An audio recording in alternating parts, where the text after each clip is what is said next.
How long does it take to get a job offer for a data science role? So in my experience, it can take anywhere from 2 months to 2 years. Let me explain. So I recently wrapped up a job search for a new data science role. I was employed the whole time. I just wanted a better role.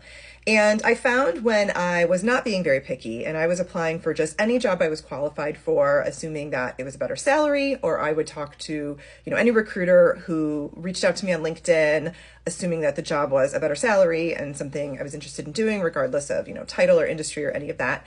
I was actually able to get 2 job offers in 2 months. So if I was maybe unemployed or just really desperate for a new job, then given my experience and skills and background, I could have gotten a new job in 2 months. However, I wasn't desperate.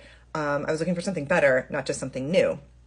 And so to accomplish that, it did take me 2 years, 296 applications, 376 recruiter DMs, 50 of whom I talked to, 114 interview rounds to get those 3 offers. And just to provide more context, like I said, I was already working in data science. I'd been in analytics for about 6 to 8 years, depending on, where I was in my job search. I had worked in marketing analytics for 3 years. I had, 2 to 4 years of experience in product analytics.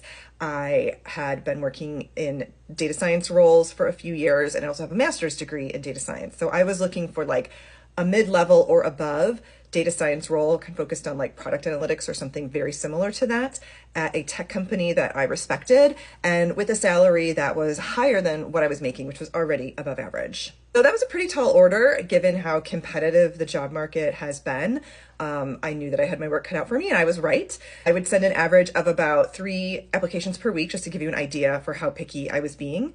I would get interviews about 20% or so of the time. So for every 5 applications I sent, I would get 1 interview. And then my rate of going from the first interview to the final interview was around 10 to 20%. It got better over time. And then my rate from my final interview to getting an offer was around 30%. That was my experience with my job search. Of course, it's going to be a little bit different for everyone else, depending on your background and what you're looking for. But I am sharing more information and details on my newsletter. So if you're interested, check that out. Otherwise, let me know what questions you have.